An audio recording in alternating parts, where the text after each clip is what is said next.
kita akan belajar bersama di tema 7, kebersamaan, subtema 1, kebersamaan di rumah, pembelajaran 3. Mari kita belajar bersama-sama.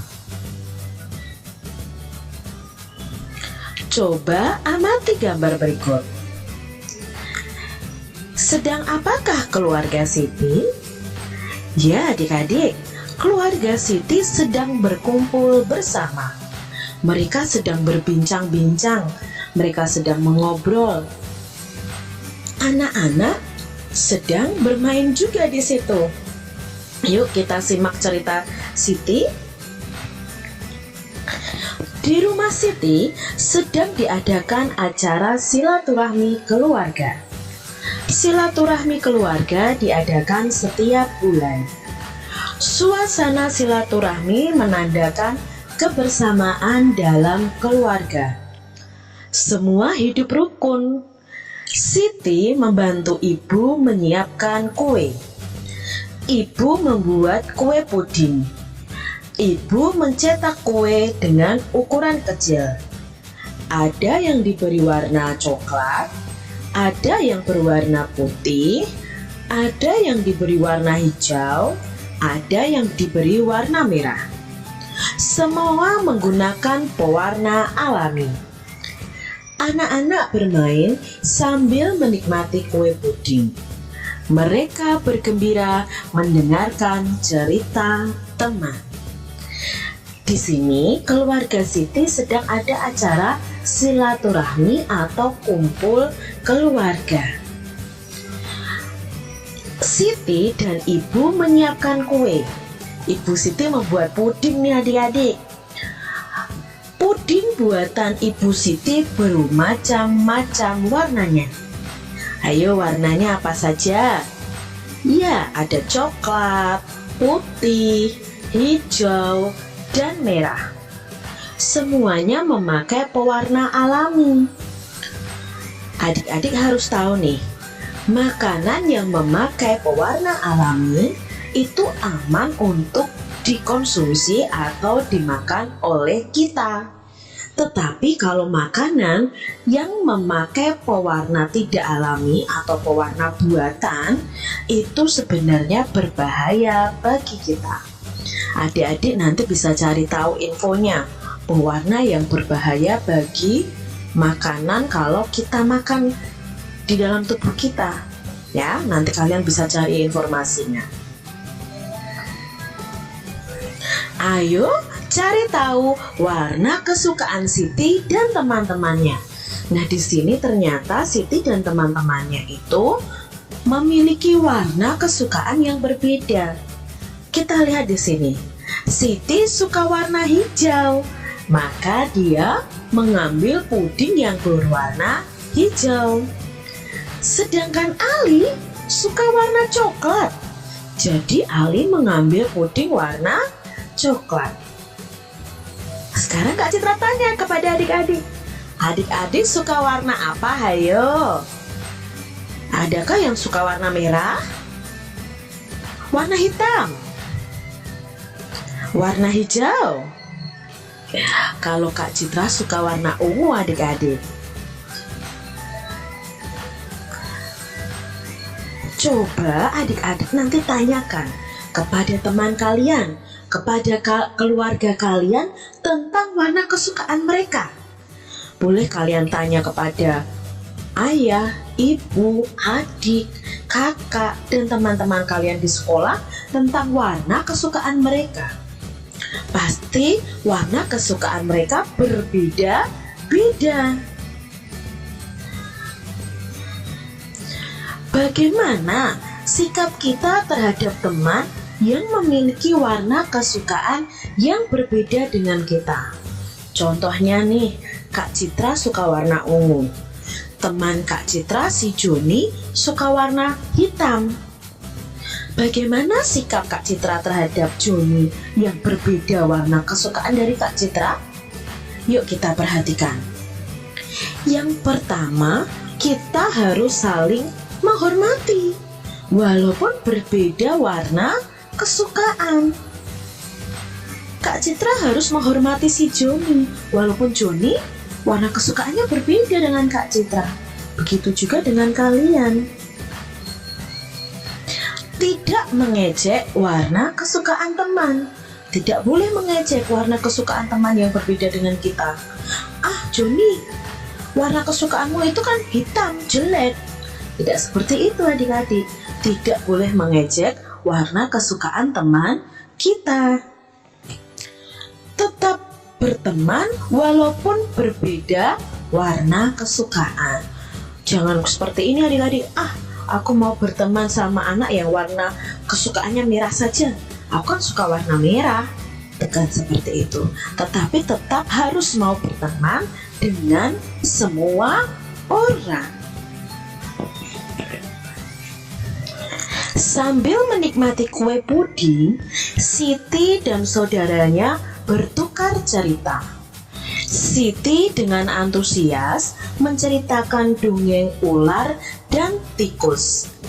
Siti mendapat cerita tersebut dari Ali. Adik-adik masih ingat tidak tentang dongeng fabel ular dan tikus?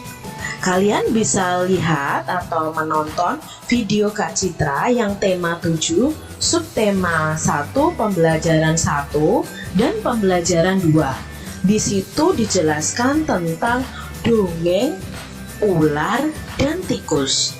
Kita harus mengingat adik-adik, ada beberapa unsur dalam dongeng. Dalam cerita ini ada tokoh, ada watak, ada latar atau tempat terjadinya cerita, ada juga amanat atau pesan yang bisa kita ambil dari sebuah cerita. Nah, di sini Siti melontarkan beberapa pertanyaan terkait dengan dongeng tadi adik-adik. Kita lihat ya. Yang pertama, mengapa sang ular ingin memangsa tikus? Ayo, mengapa? Iya, karena ular merasa lapar dan ular malas untuk mencari makan adik-adik.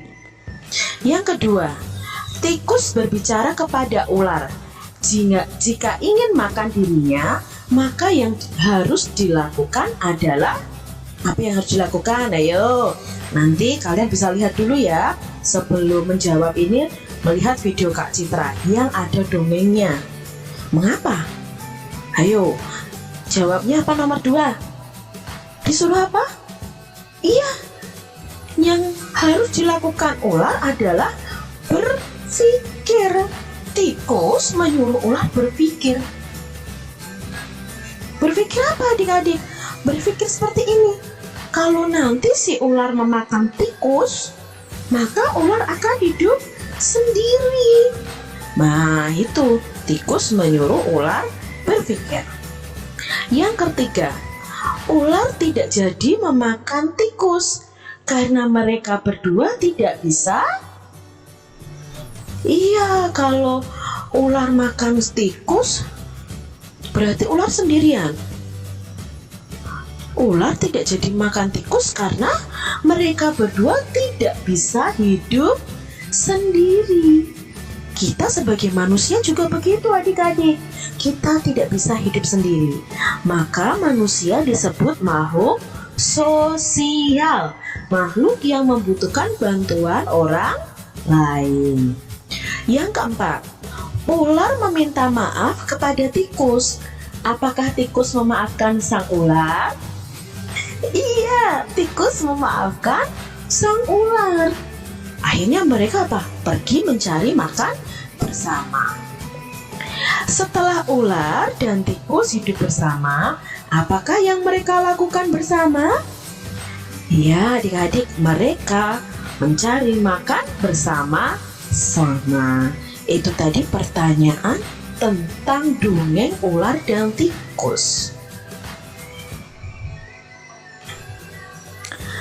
Siti memotong kue pudingnya menjadi 3 bagian sama besar. Tadi Siti mengambil puding berwarna hijau, lalu memotongnya menjadi 3 bagian sama besar. Kita lihat nih adik-adik. Ini adalah puding Siti. Siti memotongnya menjadi 3 dan sama besar. Maka setiap potong itu bisa kita nyatakan menjadi pecahan 1/3. Potongan puding yang kedua juga 1/3. Potongan puding yang ketiga juga 1/3. Di sini kita tahu adik-adik bahwa setiap benda yang dipotong menjadi 3 bagian sama besar, setiap bagiannya adalah 1/3. Seperti pembelajaran sebelumnya, kita sudah belajar tentang pecahan setengah atau 1/2. Kita bisa memotong benda menjadi 2 bagian sama besar. Kalau hari ini kita belajar tentang pecahan 1/3. Berarti satu benda yang utuh dibagi menjadi 3 bagian, maka setiap bagiannya adalah 1/3. Puding dipotong menjadi 3 bagian sama besar. Satu potongan dapat dinyatakan dengan pecahan 1/3. Nah, ini cara menulisnya. 1/3 dibaca 1/3 atau 1/3. Ini adik-adik ya. Jadi setiap potongannya ada 1/3.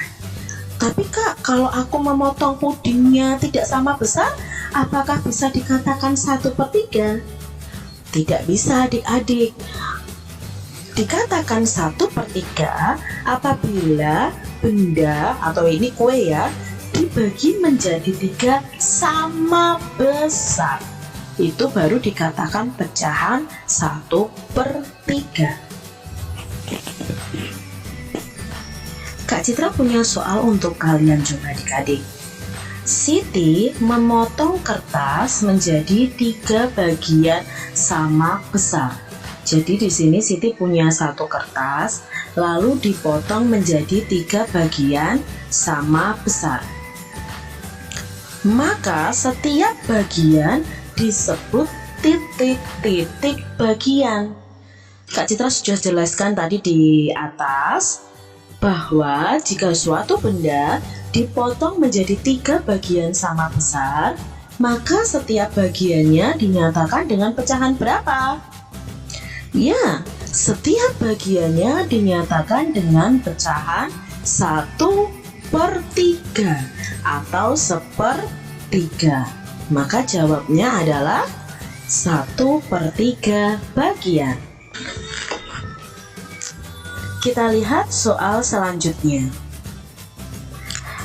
Sebuah kue dipotong menjadi 3 bagian. Setiap bagian sebesar 1/3.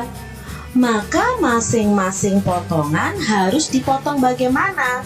Kita lihat di sini. Ini kuenya dibagi menjadi 3. Setiap bagian harus dinyatakan dalam pecahan 1/3. Maka masing-masing potongannya harus dipotong bagaimana? Ya, harus dipotong sama besar supaya bisa dinyatakan dalam 1/3 bagian. Siti ingin membagi sebuah kue. Masing-masing bagian sebesar 1/3. Maka kue tersebut dibagi menjadi titik-titik bagian sama besar. Kalau ingin kue itu menjadi bagian 1/3, maka kue itu harus dipotong menjadi berapa adik-adik? Ya, dipotong menjadi 3 bagian sama besar. Sekarang Kak Citra punya gambar, lalu kita coba arsip 1/3 dari gambar berikut. Yang pertama Kak Citra punya persegi panjang. Persegi panjang ini sudah Kak Citra bagi menjadi 3 bagian sama besar. Maka kalau kita ingin menunjukkan sepertiga bagian, arsir salah satunya. Kak Citra arsir yang ini adik-adik. Berarti bagian ini adalah 1/3. Gambar selanjutnya. Nah, di sini sudah ada ya gambar yang sudah Kak Citra bagi menjadi 3 bagian. Lalu untuk kita arsir, pilih salah satu karena hanya 1 bagian dari 3 bagian yang ada. Nah, ini yang Kak Citra arsir. Itu cara mengarsir sepertiga dari sebuah gambar. Coba di sini ada pertanyaan. Kamu jawab pertanyaan berikut dengan memilih sikap yang benar. Siti mempunyai puding warna hijau. Sikap Siti terhadap Dayu yang menyukai puding warna coklat adalah: apakah mengejek, menghormati, atau bertengkar? Ya, jawabnya menghormati. Yang kedua, Siti dan Dayu menyukai puding yang berbeda. Maka mereka harus mengolok atau mengejek, menghormati, rukun. Mana adik-adik? Ya, jawabnya ada 2, menghormati dan rukun. Pertanyaan yang ketiga, Siti memiliki kue. Siti membagi kue tersebut menjadi 3 bagian sama besar. Kemudian Siti membagi 1/3 bagian kepada Dayu dan 1/3 bagian diberikan kepada Edo. Siti menunjukkan sikap adil, angkuh, atau dengki. Di sini Siti membaginya sama besar, berarti sikap Siti adalah sikap adil. Pertanyaan yang keempat, Siti dan keluarganya selalu tolong-menolong. Mereka tidak pernah bertengkar. Mereka saling menyayangi. Siti dan keluarganya selalu hidup mewah, hidup rukun, atau hidup ramai. Ya, Siti dan keluarganya selalu hidup rukun.